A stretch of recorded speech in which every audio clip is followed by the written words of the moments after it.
নমস্কার, আমি সঞ্জয়। আমার রোমিং ডায়েরি চ্যানেলে আপনাদের জানাই স্বাগত। এই পর্বে আপনাদের নিয়ে যাব বৌদ্ধগয়ায় বক্রোর গ্রামে গৌতম বুদ্ধের স্মৃতি বিজড়িত সুজাতা স্তূপ ও মন্দির দর্শন করাতে। বোধি বৃক্ষ ও মহাবোধি মন্দির দর্শন করে নিরঞ্জনা নদী পেরিয়ে আমরা চলেছি বক্রোর গ্রামের দিকে। মহাবোধি মন্দির থেকে মাত্র 2 কিলোমিটার দূরে এই বক্রোর গ্রাম, সেখানেই আছে সুজাতা স্তূপ। আমরা চলে এসেছি সুজাতা স্তূপের কাছে।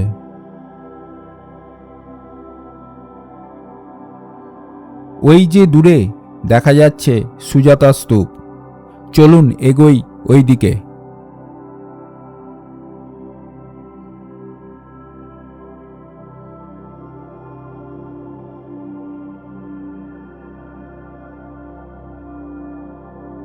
বর্তমানে স্থানীয় প্রশাসনের পক্ষ থেকে সুন্দরভাবে সাজিয়ে তোলা হয়েছে এই ঐতিহাসিক সৌধের চত্বর। আমরা এখন দাঁড়িয়ে আছি সুজাতার স্তূপার সামনে। এটাই হচ্ছে সুজাতার ঘর ছিল এইখানে। আর ওই যে মন্দিরটা দেখা যাচ্ছে, আমরা ওখানে যাব। ওই মন্দিরটা আছে, ওইখানে পায়েস খাইয়েছিল। এটা দেখার পর আমরা ওখানে যাচ্ছি। এই সেই ঐতিহাসিক স্থান যার সাথে গৌতম বুদ্ধের জীবনের একটি অত্যন্ত গুরুত্বপূর্ণ এবং আবেগঘন অধ্যায় জড়িয়ে আছে। স্তূপের উপরে ওঠা বারণ। অনেকে আবার একে সুজাতা গড়ও বলে থাকে। আসুন জেনে নিই কে ছিলেন এই সুজাতা এবং কেন তার নামে এই বিশাল স্তূপ নির্মাণ করা হয়েছিল। গল্পটা গৌতম বুদ্ধের বুদ্ধত্ব লাভের ঠিক আগের। রাজকীয় জীবন ত্যাগ করে সিদ্ধার্থ যখন সত্যের সন্ধানে বেরিয়েছিলেন, তখন তিনি উরুবেলা নামে এই স্থানে, যার বর্তমান নাম বোধগয়া, দীর্ঘ 6 বছর ধরে কঠোর তপস্যা করেন। দিনের পর দিন অনাহারে থাকার ফলে তার শরীর অত্যন্ত দুর্বল হয়ে পড়ে। বলা যায় তিনি প্রায় মৃত্যুমুখে পতিত হয়েছিলেন।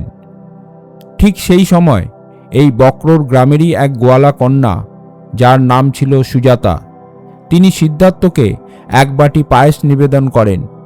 এই পায়েস গ্রহণ করেই সিদ্ধার্থ তার হারানো শক্তি ফিরে পান। এরপর সিদ্ধার্থ নিরঞ্জনা নদী পেরিয়ে একটি অশ্বত্থ গাছের নিচে ধ্যানে বসেন এবং অবশেষে বুদ্ধত্ব লাভ করেন। সুজাতার সেই নিঃস্বার্থ দান এবং সেবা না থাকলে হয়তো ইতিহাস অন্যরকম হতো।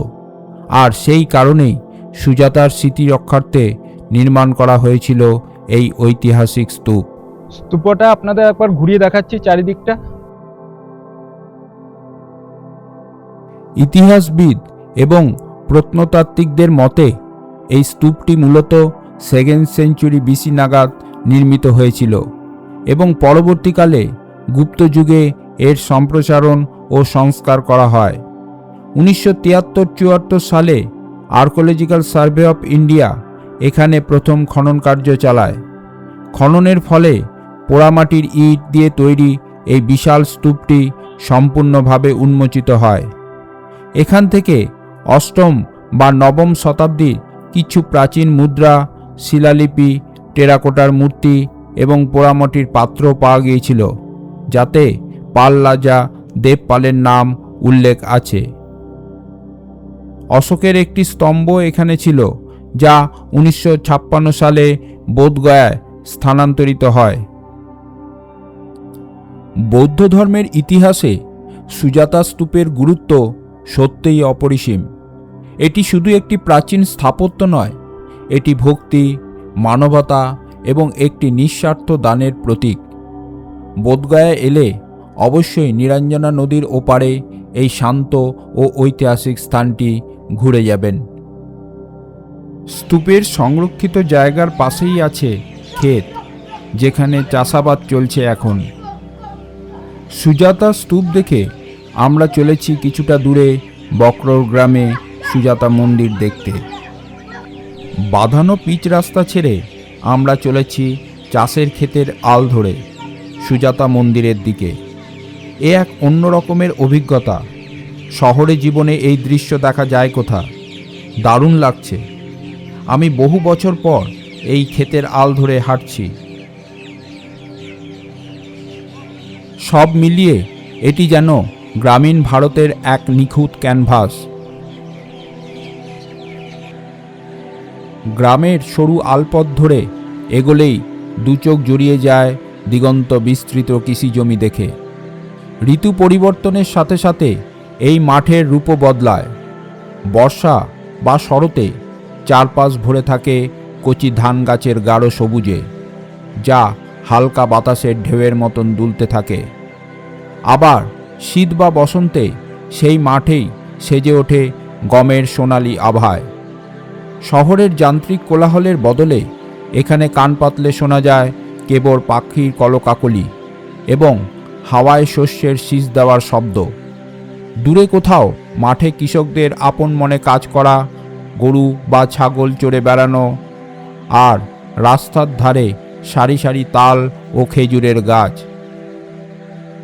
এই পথে হাঁটলে নাকে ভেসে আসে ভেজা মাটি আর তাজা ফসলের এক স্নিগ্ধ মিষ্টি গন্ধ।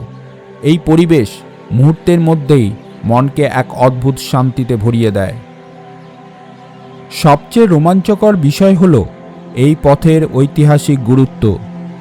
দুপাশের এই আদিগন্ত শস্যক্ষেত আর মেঠো পথ ধরে হাঁটতে হাঁটতে অবচেতনভাবেই মনে পড়ে যায় 2500 বছরের আগের কথা।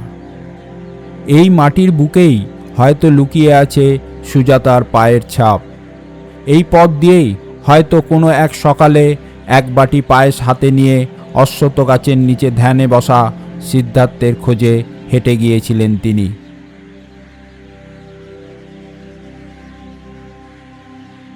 তপ্ত রোদে শস্যক্ষেতের সেই মায়াবী মেঠো পথে হাঁটার পর এই শীতল ছায়ায় আসলে মনে হয় যেন সময়ের চাকা থমকে গেছে। এখানে ভক্তরা কেবল প্রার্থনা করতে আসেন না, তারা আসেন সেই মহিষী নারীকে শ্রদ্ধা জানাতে, যার এক বাটি পায়েস রাজপুত্র সিদ্ধার্থকে বুদ্ধত্ব লাভের শক্তি জুগিয়েছিল।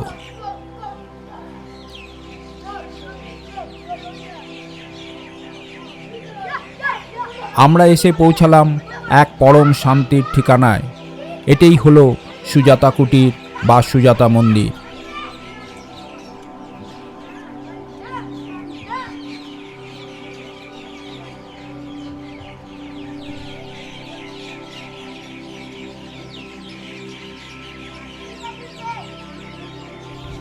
तुम्हारा नाम क्या है? गौरव कुमार। गौरव कुमार। या तुम्हारा? अंकुश कुमार। अंतुष कुमार।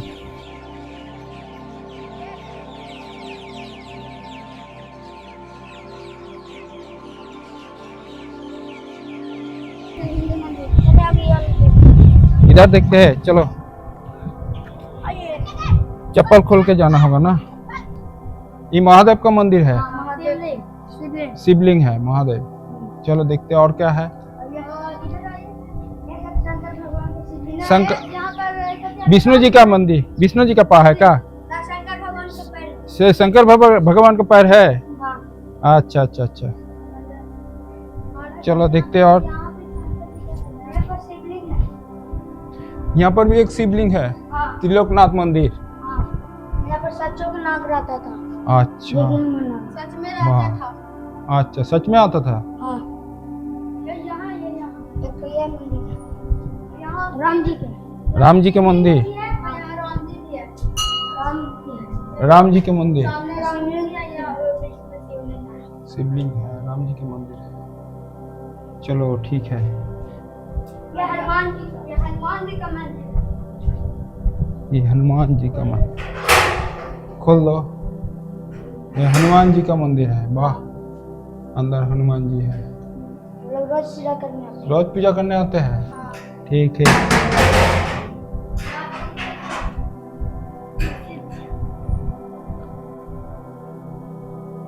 ये देवी माँ का मंदिर है। प्राचीन माँ। देवी माँ। वापी।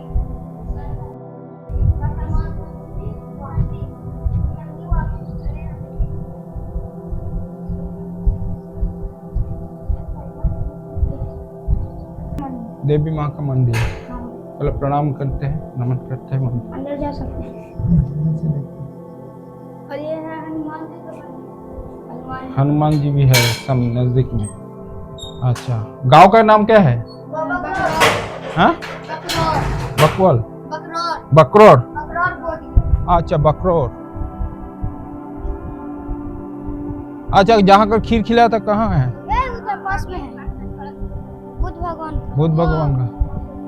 वो थोड़ा दिखा दीजिए। चलिए चलिए, इधर से जाएंगे तो अंदर से ना बाहर से? यहाँ कभी जा सकते हैं, इधर आपको शॉर्टकट पड़ेगा। अच्छा अच्छा, इधर से जा सकते हैं ना बाहर से जाएंगे? बाहर से जाएंगे, चलो बाहर।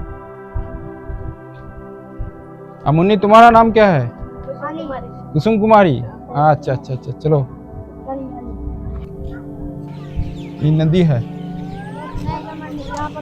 अभी फिर मिलता है। अभी भी खीर मिलता है? हाँ।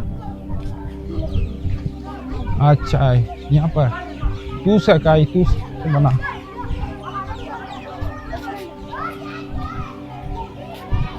खीर मिल रहा है।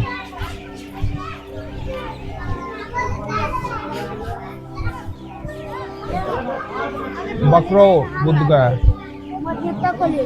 हाँ, चप्पल खोलना है? चलो देखते हैं, अंदर जा सकते हैं?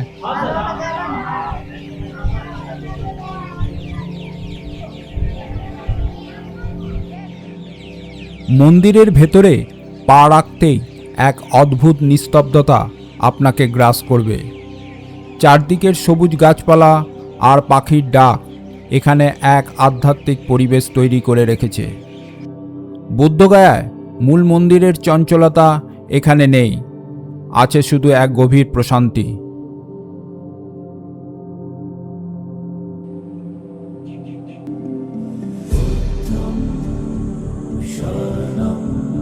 মন্দিরের ভেতরে দেখতে পাবেন সেই ঐতিহাসিক মুহূর্তের এক জীবন্ত প্রতিচ্ছবি।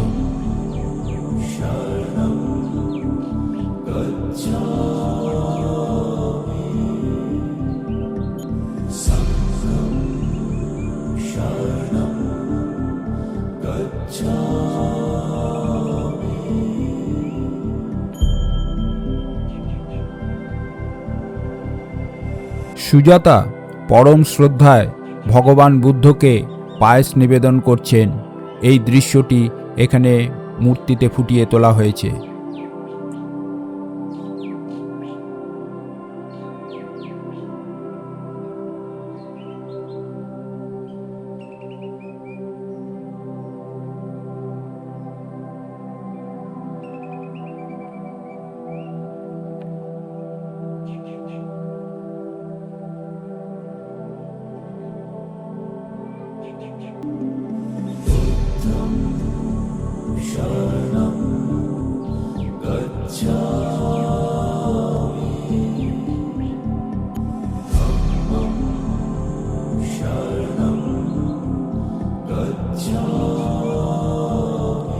এই মন্দির পরিসর যেন আজও সেই কৃতজ্ঞতা আর সেবার গল্প বলে চলেছে।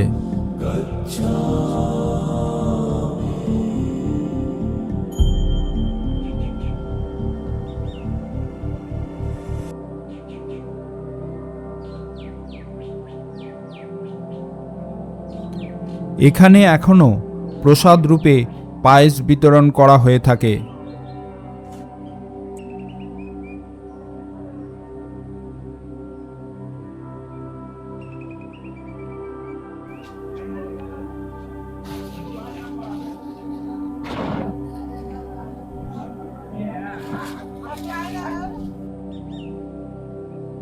যাক, এত দূর এলাম, পায়েসটা অন্তত পাওয়া যাচ্ছে। যে পায়েস দিচ্ছে,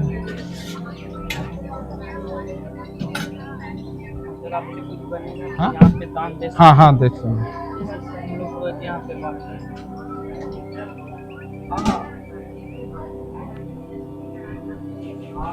देखिए पायस का खेत,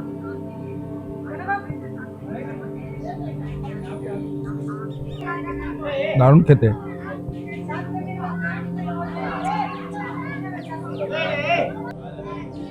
মন্দির লাগোয়া আছে একটি প্রাইমারি স্কুল। গ্রামের ছোট ছোট বাচ্চারা এখানে পড়াশোনা করছে। এদিকে মেরুন আর গেরুয়া বসনের বৌদ্ধ ভিক্ষুকরা পরম শ্রদ্ধায় মন্দিরের চত্বরে প্রবেশ করছেন। তাদের হাতে জপমালা বা ছোট ধর্মচক্র। কেউ কেউ হাত জোর করে প্রণাম করছেন। তাদের এই আগমনের একটি বিশেষ তাৎপর্য আছে। বিশ্বের বিভিন্ন প্রান্ত থেকে থাইল্যান্ড, ভিয়েতনাম, তিব্বত ও শ্রীলঙ্কা ভিক্ষুকরা এখানে আসেন সেই মহিষী নারী সুজাতাকে শ্রদ্ধা জানাতে। কারণ সুজাতা সেই অন্নদান ছিল বুদ্ধত্ব লাভের প্রথম সোপান। বক্রোর গ্রামের এই ধুলোমাখা পথ আর সুজাতা মন্দিরের শান্ত আঙিনায় কিছুক্ষণ সময় কাটানোর পর একটা অদ্ভুত উপলব্ধি হয়। আমরা জীবনের বড় বড় লক্ষ্যগুলো অর্জন করতে গিয়ে প্রায় ভুলে যাই সেই সব মানুষের অবদানের কথা, যারা আমাদের কঠিন সময়ে পাশে দাঁড়ায়।